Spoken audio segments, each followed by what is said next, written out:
हरि ध्यानावस्था में प्रभु से वार्तालाप। साधक वे विशेष गुण कौन कौन से हैं? भगवान समता आदि। गीता जी के 12वें अध्याय में 13 से 20 नंबर श्लोक तक उन दैवी गुणों का वर्णन है। साधक वे लक्षण आपकी प्राप्ति होने के पीछे ही आते हैं या पहले भी? भगवान पहले भी कुछ आ जाते हैं, किंतु मेरी प्राप्ति होने के बाद वे तो आ ही जाते हैं। साधक आपकी प्राप्ति के लिए भक्त का क्या कर्तव्य है? भगवान यह तो बतला ही चुका हो कि केवल मेरी सब प्रकार से शरण होना। साधक शरण में भी आप स्वयं क्यों नहीं ले लेते? भगवान किसी को जबरदस्ती शरण में ले लेना मेरा कर्तव्य नहीं है। शरण होना तो भक्त का कर्तव्य है। साधक इस विषय में विवेक विचार से जो शरण होना चाहता है उसको आप मदद देते हैं या नहीं? भगवान जो सरल चित्त से मदद मांगता है उसको अवश्य देता हूँ। साधक जो आपकी प्राप्ति के लिए सब प्रकार से आपकी शरण होना चाहता है उसके साधन में रिद्धि सिद्धि देवता आदि विघ्न डाल सकते हैं या नहीं? भगवान कोई भी विघ्न नहीं डाल सकते। साधक देखने में तो आता है कि आपकी भक्ति करने वाले पुरुषों को अनेक विघ्नों का सामना करना पड़ता है और उससे साधन में रुकावटें भी पड़ जाती हैं। भगवान वे सब प्रकार से मेरी शरण नहीं है। साधक आपको प्राप्त होने के बाद अणिमादि सिद्धियां भी उसमें आ जाती हैं क्या?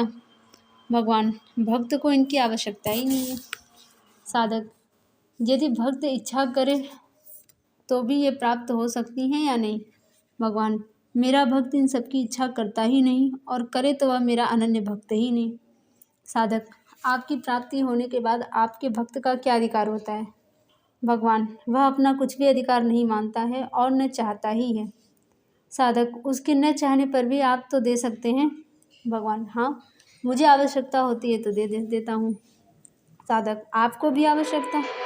भगवान हाँ संसार में जीवों के कल्याण के लिए जो धर्म और भक्ति के प्रचार करने की आवश्यकता है वही मेरी आवश्यकता है। साधक उस समय आप उसको कितना अधिकार देते हैं? भगवान जितना मुझको उससे कार्य लेना होता है। साधक यह अधिकार क्या आप सभी भक्तों को दे सकते हैं या किसी किसी को?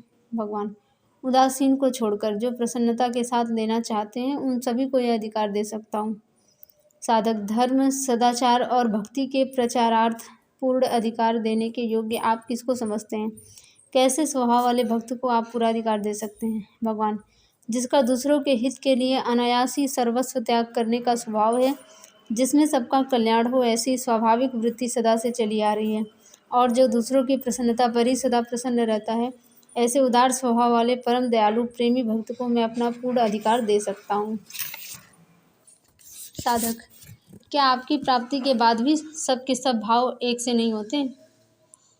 भगवान नहीं, क्योंकि साधन काल में जिसका जैसा स्वभाव होता है प्रायः वैसा ही सिद्धावस्था में भी होता है, किंतु हर्ष शोक राग द्वेष काम क्रोध आदि विकारों का अत्यंता भाव सभी में हो जाता है, एवं समता शांति और परमानंद की प्राप्ति भी सबको समान भाव से ही होती है। तथा शास्त्र आज्ञा के प्रतिकूल कर्म तो किसी के भी नहीं होते, किंतु सारे कर्म शास्त्रानुकूल क्रियाएं मेरी आज्ञा के अनुसार होते हुए भी भिन्न भिन्न होते हैं। साधक फिर उनकी बाहरी क्रियाओं में अंतर होने में क्या हेतु है? भगवान किसी का एकांत में बैठकर साधन करने का स्वभाव होता है और किसी का सेवा करने का। स्वभाव प्रारब्ध और बुद्धि भिन्न भिन्न होने के कारण तथा देश काल और परिस्थिति के कारण भी बाहरी क्रियाएं भिन्न भिन्न होती हैं। साधक ऐसी अवस्था में सबसे उत्तम तो वही है जिसको आप पूरा अधिकार दे सकते हो। भगवान इसमें उत्तम मध्यम कोई नहीं है, सभी उत्तम है। जिसके स्वभाव में स्वाभाविक ही काम करने का उत्साह विशेष होता है उसके ऊपर काम का भार विशेष दिया जाता है। साधक आपके बतलाए हुए काम में तो सबको उत्साह होना चाहिए। भगवान मेरे बतलाए हुए काम में उत्साह तो सभी को होता है, किंतु मैं उनके स्वभाव के अनुसार ही काम का भार देता हूँ। किसी का स्वभाव मेरे पास रहने का होता है तो मैं उसको बाहर नहीं भेजता। जिसका लोक सेवा करने का स्वभाव होता है उसके जिम्मे लोक सेवा का काम लगाता हूँ। जिसमें विशेष उपरामता देखता हूँ उसके जिम्मे काम नहीं लगाता। जिसका जैसा स्वभाव और जैसी योग्यता देखता हूँ उसके अनुसार ही उसके जिम्मे काम लगाता हूँ। साधक किंतु भक्त को तो ऐसा ही स्वभाव बनाना चाहिए जिससे आप निसंकोच होकर उसके जिम्मे विशेष काम लगा सकें। अतः इस प्रकार का स्वभाव बनाने के लिए सबसे बढ़कर उपाय क्या है? भगवान केवल एकमात्र मेरी अनन्य शरण है। साधक अनन्य शरण किसे कहते हैं, कृपया बतलाइए। भगवान गुण और प्रभाव के सहित मेरे नाम और रूप का अनन्य भाव से निरंतर चिंतन करना। मेरा चिंतन रखते हुए ही केवल मेरे प्रत्यर्थ मेरी आज्ञा का पालन करना तथा मेरे किए हुए विधान में हर समय प्रसन्न रहना। साधक प्रभु, आपका ध्यान चिंतन करना मुझे भी अच्छा मालूम पड़ता है, किंतु मन स्थिर नहीं होता, जल्दी से इधर उधर भाग जाता है। इसका क्या कारण है? भगवान, आसक्ति के कारण मन को संसार के विषय भोग प्रिय लगते हैं तथा अनेक जन्मों के जो संस्कार इकट्ठे हो रहे हैं वे मन को स्थिर नहीं होने देते हैं। साधक, जिनसे न तो मेरे किसी प्रयोजन की सिद्धि होती है और न जिनमें मेरी आसक्ति ही है, ऐसे व्यर्थ पदार्थों का चिंतन क्यों होता है? भगवान, मन स्वाभाविक ही चंचल है, इसलिए उसे व्यर्थ पदार्थों के चिंतन करने की आदत पड़ी हुई है और उसे उनका चिंतन रुचिकर भी है। यह भी एक प्रकार की आसक्ति ही है, इसलिए वह उनका चिंतन करता है। साधक, इसके लिए क्या उपाय करना चाहिए? भगवान, मन की संभाल रखनी चाहिए कि वह मेरे रूप का ध्यान छोड़कर दूसरे किसी भी पदार्थों का चिंतन न करने पावे। इस पर भी यदि दूसरे पदार्थों का चिंतन करने लगे तो तुरंत उसे समझाकर या बलपूर्वक वहाँ से हटाकर मेरे ध्यान में लगाने की पुनः पुनः तत्परता से चेष्टा करनी चाहिए। साधक, मन को दूसरे पदार्थों से कैसे हटाया जाए? भगवान, जैसे कोई बच्चा हाथ में चाकू या कैंची ले लेता है तो माता उसको समझाकर छुड़ा लेती है। यदि मूर्खता के कारण बच्चा नहीं छोड़ना चाहता तो माता उसके रोने की परवाह न रखकर बलात् छुड़ा लेती है। वैसे ही इस मन को समझाकर दूसरे पदार्थों का चिंतन छुड़ाना चाहिए, क्योंकि यह मन भी बालक की भांति चंचल है, परिणाम में होने वाली हानि पर विचार नहीं करता। साधक, यह तो मालूम ही नहीं पड़ता कि मन धोखा देकर कहाँ और कब किस चीज को चुपचाप जाकर पकड़ लेता है। इसके लिए क्या किया जाए? भगवान, जैसे माता बच्चे का बराबर ध्यान रखती है वैसे ही मन की निगरानी रखनी चाहिए। साधक, मन बहुत ही चंचल, बलवान और उदंड है, इसीलिए इसका रोकना बहुत ही कठिन प्रतीत होता है। भगवान, कठिन तो है पर जितना तुम मानते हो उतना नहीं, क्योंकि यह प्रयत्न करने से रुक सकता है। अतएव इसको कठिन मानकर निराश नहीं होना चाहिए। माता बच्चे की रक्षा करने में कभी कठिनता नहीं समझती, यदि समझे तो उसका पालन ही कैसे हो। साधक, क्या मन सर्वथा बच्चे की ही समान है? भगवान, नहीं, बच्चे से भी बलवान और उदंड अधिक है। साधक, तब फिर इसका निग्रह कैसे किया जाए? भगवान, निग्रह तो किया जा सकता है, क्योंकि मन से बुद्धि बलवान है और बुद्धि से भी तू अत्यंत बलवान है। इसलिए जैसे माता अपनी समझदार लड़की के द्वारा अपने छोटे बच्चे को समझाकर या लोभ देकर, यदि वह नहीं मानता तो भय दिखलाकर भी अनिष्ट से बचाकर इष्ट में लगा देती है, वैसे ही मन को बुद्धि के द्वारा भोगों में भय दिखाकर उसे इन नाशवान और क्षणभंगुर सांसारिक पदार्थों से हटाकर पुनः पुनः मुझ में लगाना चाहिए। साधक, इस प्रकार चेष्टा करने पर भी मैं अपनी विजय नहीं देख रहा हूँ। भगवान, यदि विजय न हो तो भी डटे रहो, घबराओ मत। जब मेरी मदद है तो निराश होने का कोई कारण ही नहीं है। विश्वास रखो कि लड़ते लड़ते आखिर में तुम्हारी विजय निश्चित है। साधक प्रभु, अब यह बताइए कि जब मैं आपका ध्यान करने के लिए एकांत में बैठता हूँ तो निद्रा आलस्य सताने लगती है, इसके लिए क्या करना चाहिए? भगवान, हल्का, लघु और सात्विक तो भोजन करना चाहिए। शरीर को स्थिर और सीधा रखते हुए नेत्रों की दृष्टि को नासिका के अग्रभाग पर रखकर पद्मासन या स्वस्तिक आदि किसी आसन से सुखपूर्वक बैठना चाहिए तथा दिव्य स्त्रोतों के द्वारा मेरी स्तुति प्रार्थना करनी चाहिए एवं मेरे नाम, रूप, गुण, लीला और प्रभाव आदि जो तुमने महापुरुषों से सुने हैं या शास्त्रों में पढ़े हैं उनका बारंबार कीर्तन और मनन करना चाहिए। ऐसा करने से सात्विक भाव होकर बुद्धि में जागृत हो जाती है, फिर तमोगुण के कार्य निद्रा और आलस्य नहीं आ सकते। साधक, भगवान, आपने गीता में कहा है कि मेरा सर्वदा निरंतर चिंतन करने से मेरी प्राप्ति सुलभ है, क्योंकि मैं किए हुए साधक की रक्षा और कमी की पूर्ति करके बहुत ही शीघ्र संसार सागर से उद्धार कर देता हूँ। किंतु आप अपनी प्राप्ति जितनी सुलभ और शीघ्रता से होने वाली बतलाते हैं वैसी मुझे नहीं प्रतीत होती। भगवान, मेरा नित्य निरंतर चिंतन नहीं होता है, इसीलिए मेरी प्राप्ति तुझे कठिन प्रतीत होती है। साधक, आपका कहना यथार्थ है। आपका निरंतर चिंतन करने से अवश्य आपकी प्राप्ति शीघ्र और सुगमता से हो सकती है, किंतु निरंतर आपका चिंतन होना ही तो कठिन है। उसके लिए क्या करना चाहिए? भगवान, मेरे गुण, प्रभाव, तत्व और रहस्य को न जानने के कारण ही निरंतर मेरा चिंतन करना कठिन प्रतीत होता है। वास्तव में वह कठिन नहीं है। साधक, आपका गुण, प्रभाव, तत्व और रहस्य क्या है, बतलाइए। भगवान, अतिशय क्षमता, शांति, दया, प्रेम, क्षमा, माधुर्य, वात्सल्य, गंभीरता, उदारता, सुहृद आदि मेरे गुण हैं। संपूर्ण विभूति, बल, ऐश्वर्य, तेज, शक्ति, सामर्थ्य और असंभव को भी संभव कर देना आदि मेरा प्रभाव है। जैसे परमाणु, भाप, बादल, बूंदे और ओले आदि सब जल ही हैं, वैसे ही सगुण, निर्गुण, साकार, निराकार, व्यक्त, अव्यक्त, जड़, चेतन, स्थावर, जंगम, सत, असत आदि जो कुछ भी है तथा जो इससे भी परे है, वह सब मैं ही हूँ। यह मेरा तत्व है। मेरे दर्शन, भाषण, स्पर्श, चिंतन, कीर्तन, अर्चन, वंदन, स्तवन आदि से पापी भी परम पवित्र हो जाता है। यह विश्वास करना तथा सर्वज्ञ, सर्वशक्तिमान, सर्वत्र संभाव से स्थित मुझ मनुष्य आदि शरीरों में प्रकट होने वाले और अवतार लेने वाले परमात्मा को पहचानना, यह रहस्य है। साधक, इन सब को कैसे जाना जाए? भगवान, जैसे छोटा बच्चा आरंभ में विद्या पढ़ने से जी चुराता है, किंतु जब विद्या पढ़ते पढ़ते उसके प्रभाव, गुण, तत्व और रहस्य को जान लेता है तो फिर बड़े प्रेम और उत्साह के साथ विद्या अध्ययन करने लगता है तथा दूसरों के छुड़ाने पर भी नहीं छोड़ना चाहता। वैसे ही सत्संग के द्वारा मेरे भजन, ध्यान आदि का साधन करते करते मनुष्य मेरे गुण, प्रभाव, रहस्य को जान सकता है। फिर उसे ऐसा आनंद और शांति मिलती है कि वह छुड़ाने पर भी नहीं छोड़ सकता। साधक, प्रभु, क्या आपका निरंतर चिंतन रखते हुए आपकी आज्ञा के अनुसार शरीर और इंद्रियों के द्वारा व्यापार भी हो सकता है?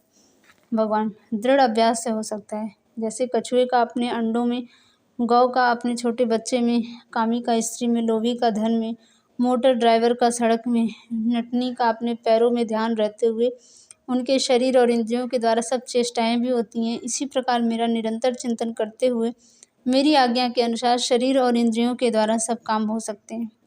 साधक, आपकी आज्ञा क्या है? भगवान, सत्य, शास्त्र, महापुरुषों के वचन, हृदय की सात्विक स्फुरणाएं, ये तीनों मेरी आज्ञाएं हैं। इन तीनों में मतभेद प्रतीत होने पर जहाँ दो की एकता हो उसी को मेरी आज्ञा समझकर काम में लाना चाहिए। साधक, जहाँ तीनों का भिन्न भिन्न मत प्रतीत हो वहाँ क्या किया जाए? भगवान, वहाँ महापुरुषों की आज्ञा का पालन करना चाहिए। साधक, क्या इसमें शास्त्रों की अवहेलना नहीं होगी? भगवान, नहीं, क्योंकि महापुरुष शास्त्रों के विपरीत नहीं कह सकते। सर्वसाधारण के लिए शास्त्रों का निर्णय करना कठिन है तथा इसका यथार्थ तात्पर्य देश और काल के अनुसार महात्मा लोग ही जान सकते हैं। इसीलिए महापुरुष जो मार्ग बतलावें वही ठीक है। साधक, केवल हृदय की सात्विक स्फुरना को ही भगवत आज्ञा मान लें तो क्या आपत्ति है? भगवान, मान सकते हो, किंतु वह स्फुरना शास्त्र या महापुरुषों के वचनों के अनुकूल होनी चाहिए, क्योंकि साधक को शासक की आवश्यकता है। नहीं तो अज्ञानवश कहीं राजसी, तामसी स्फुरना को सात्विक मानने से साधक में उच्च श्रृंखलता आकर उसका पतन हो सकता है। साधक, यहाँ शास्त्र से आपका क्या अभिप्राय है? भगवान, श्रुति, स्मृति, इतिहास, पुराण आदि जो आर्ष ग्रंथ हैं वे सभी शास्त्र हैं, किंतु यहाँ पर भी मतभेद प्रतीत होने पर श्रुति को ही बलवान समझना चाहिए, क्योंकि स्मृति, इतिहास, पुराण आदि का आधार श्रुति ही है। साधक, श्रुति, स्मृति आदि सारे शास्त्रों का ज्ञान होना साधारण मनुष्यों के लिए कठिन है। ऐसी अवस्था में उनके लिए क्या आधार है? भगवान, उन पुरुषों को शास्त्रों के ज्ञाता महापुरुषों का आश्रय लेना चाहिए। साधक, महापुरुष किसे माना जाए? भगवान, जिसको तुम अपने हृदय से सबसे श्रेष्ठ मानते हो वे ही तुम्हारे लिए महापुरुष हैं। साधक, प्रभु, मेरी मान्यता में भूल एवं उसके कारण मुझे धोखा भी तो हो सकता है। भगवान, उसके लिए कोई चिंता नहीं, मेरे आश्रित जन की मैं स्वयं सब प्रकार से रक्षा करता हूँ। साधक, प्रभु, मैं महापुरुष की जांच किस आधार पर करूँ? महापुरुषों के लक्षण क्या हैं? भगवान, गीता के दूसरे अध्याय में श्लोक 55 से 71 तक स्थित प्रज्ञ के नाम से, अथवा छठे अध्याय में श्लोक 7 से 9 तक योगी के नाम से, या अध्याय 12वां में श्लोक 13 से 19 तक भक्तिमान के नाम से, अथवा अध्याय 14 में श्लोक 22 से 25 तक गुणातीत के नाम से बतलाए हुए लक्षण जिन महापुरुषों में हो वे ही महापुरुष हैं। साधक, ऐसे महापुरुषों का मिलना कठिन है। ऐसी परिस्थिति में क्या करना चाहिए? भगवान, ऐसी अवस्था में सबके लिए समझने में सरल और सुगम सर्वशास्त्र में गीता का ही आधार है, जो कि अर्जुन के प्रति मेरे द्वारा कही गई है। साधक, प्रधानता से गीता में बतलाए हुए किन किन श्लोकों को लक्ष्य में रखकर साधक अपना गुण और आचरण बनावे? भगवान, इसके लिए गीता में बहुत से श्लोक हैं। उनमें से मुख्यतः ज्ञान के नाम से बतलाए हुए अध्याय 13 के श्लोक 7 से 11 तक या दैवी संपत्ति के नाम से बतलाए हुए अध्याय 16 के श्लोक 1 से 3 तक अथवा तप के नाम से बतलाए हुए अध्याय 17 के श्लोक 14 से 17 तक के अनुसार अपना जीवन बनाना चाहिए। साधक: प्रभु, अब ये बताइए, आपने कहा कि मेरे किए हुए विधान में हर समय प्रसन्न रहना चाहिए, इसका क्या अभिप्राय है? भगवान: सुख दुख, हानि लाभ, प्रिय अप्रिय आदि की प्राप्ति रूप मेरे किए हुए विधान को मेरा भेजा हुआ पुरस्कार मानकर सदा ही संतुष्ट रहना। साधक: इन सब के प्राप्त होने पर सदा प्रसन्नता नहीं होती, इसका क्या कारण है? भगवान: मेरे प्रत्येक विधान में दया भरी हुई है, इसके तत्व और रहस्य को लोग नहीं जानते। साधक: स्त्री, पुत्र, धन, मकान आदि जो सांसारिक सुखदायक पदार्थ हैं, वे सब मोह और आसक्ति के द्वारा मनुष्य को बांधने वाले हैं। इन सबको आप किस लिए देते हैं? और इस विधान में आपकी दया के रहस्य को जानना क्या है? भगवान: जैसे कोई राजा अपने प्रेमी को अपने पास शीघ्र बुलाने के लिए मोटर आदि सवारी भेजता है, वैसे ही मैं पूर्वकृत पुण्यों के फलस्वरूप स्त्री, पुत्र, धन, मकान आदि सांसारिक पदार्थों को दूसरों को सुख पहुंचाने के लिए एवं सदाचार, सद्गुण और मुझ में प्रेम बढ़ाकर मेरे पास शीघ्र आने के लिए देता हूँ। इस प्रकार समझना ही मेरी दया के रहस्य को जानना है। साधक: स्त्री, पुत्र, धन आदि सांसारिक पदार्थों के विनाश में आपकी दया तत्व और रहस्य क्या है? भगवान: जैसे पतंगे आदि जंतु रोशनी को देखकर मोह और आसक्ति के कारण उसमें गिरकर भस्म हो जाते हैं और उनकी ऐसी दुर्दशा देखकर दयालु मनुष्य उस रोशनी को बुझा देता है, ऐसा करने में यद्यपि वे जीव नहीं मानते तो भी उनके ऊपर महान दया ही होती है। इसी प्रकार मनुष्य को भोग और आसक्ति के द्वारा बांध कर नरक में डालने वाले इन पदार्थों का नाश करने में भी मेरी महान दया ही समझनी चाहिए। साधक: आप मनुष्य को आरोग्यता, बल और बुद्धि आदि किस लिए देते हैं? भगवान: सत्संग, सेवा और निरंतर भजन ध्यान के अभ्यास द्वारा मेरे गुण, प्रभाव, तत्व और रहस्य को समझने के लिए। साधक: व्याधि और संकट आदि की प्राप्ति में आपकी दया का दर्शन कैसे करें? भगवान: व्याधि और संकट आदि के भोग द्वारा पूर्वकृत किए हुए पाप रूप ऋण से मुक्ति तथा दुख का अनुभव होने के कारण भविष्य में पाप करने में रुकावट होती है। मृत्यु का भय बना रहने से शरीर में वैराग्य होकर मेरी स्मृति होती है। इसके अतिरिक्त यदि व्याधि को परम तत्व समझकर सेवन किया जाए तो मेरी प्राप्ति भी हो सकती है, ऐसा समझना मेरी दया का दर्शन करना है। साधक: महापुरुषों के संग में आपकी दया प्रत्यक्ष है, किंतु उनके वियोग में आपकी दया कैसे समझी जाए? भगवान: प्रकाश के हटाने से ही मनुष्य प्रकाश के महत्व को समझता है, इसीलिए महापुरुषों से पुनः मिलने की उत्कट इच्छा उत्पन्न करने और उनमें प्रेम बढ़ाने के लिए एवं उनकी प्राप्ति दुर्लभ और महत्वपूर्ण है, इस बात को जानने के लिए ही मैं उनका वियोग देता हूँ, ऐसा समझना चाहिए। साधक: कुसंग के दोषों से बचाने के लिए आप दुष्ट दुराचारी पुरुषों का वियोग देते हैं, इसमें तो आपकी दया प्रत्यक्ष है, किंतु बिना इच्छा आप उनका संग क्यों देते हैं? भगवान: दुराचार से होने वाली हानियों का दिग्दर्शन कराकर दुर्गुण और दुराचारों से वैराग्य उत्पन्न करने के लिए मैं ऐसे मनुष्यों का संग देता हूँ, किंतु स्मरण रखना चाहिए, जो जानबूझकर कुसंग करता है वह मेरा दिया हुआ नहीं है। साधक: सर्वसाधारण मनुष्यों के संयोग और वियोग में आपकी दया कैसे देखें? भगवान: उनमें दया और प्रेम करके उनकी सेवा करने के लिए तो संयोग एवं उनमें वैराग्य करके एकांत में रहकर निरंतर भजन ध्यान का साधन करने के लिए वियोग देता हूँ, ऐसा समझना ही मेरी दया का देखना है। साधक: नीति, धर्म और भजन ध्यान में बाधा पहुँचाने वाले मामले, मुकदमे आदि झंझटों में आपकी दया का अनुभव कैसे करें? भगवान: नीति, धर्म, भजन ध्यान आदि में काम, क्रोध, लोभ, मोह, भय तथा कमजोरी के कारण ही बाधा आती है। जो मनुष्य न्याय से प्राप्त हुए मुकदमे आदि झंझटों को मेरा भेजा हुआ पुरस्कार मानकर नीति और धर्म आदि से विचलित नहीं होता है, उसमें आत्मबल को बढ़ाने वाले धीरता, वीरता, गंभीरता आदि गुणों की वृद्धि होती है, यह समझना ही मेरी दया का अनुभव करना है। साधक: भक्त की मान, बड़ाई, प्रतिष्ठा आदि को आप क्यों हर लेते हैं, इसमें क्या रहस्य है? भगवान: अज्ञान रूपी निद्रा से जागने एवं साधन की रुकावट को दूर करने तथा दंभ को हटाकर सच्ची भक्ति बढ़ाने के लिए ही मैं मान, बड़ाई, प्रतिष्ठा आदि को हर लेता हूँ, यही रहस्य है। साधक: आपकी विशेष दया क्या है? भगवान: मेरे भजन ध्यान, सेवा, सत्संग, सद्गुण और सदाचार आदि की जो स्मृति, इच्छा और प्राप्ति होती है, यह विशेष दया है। साधक: जब ऐसा है तब कर्मों के अनुसार आपके किए हुए इन सब विधानों को आपका भेजा हुआ पुरस्कार मानकर क्षण क्षण में मुग्ध होना चाहिए। भगवान, बात तो ऐसी ही है, किंतु लोग समझते कहाँ हैं। साधक, समझने के लिए क्या करना चाहिए? भगवान, गुण और प्रभाव के सहित मेरे नाम रूप का अनन्य भाव से निरंतर चिंतन तथा मेरा चिंतन रखते हुए ही मेरी आज्ञा के अनुसार निष्काम भाव से कर्मों का आचरण और मेरी दया के रहस्य को जानने वाले महान सत्पुरुषों का संग करना चाहिए। श्री हरि।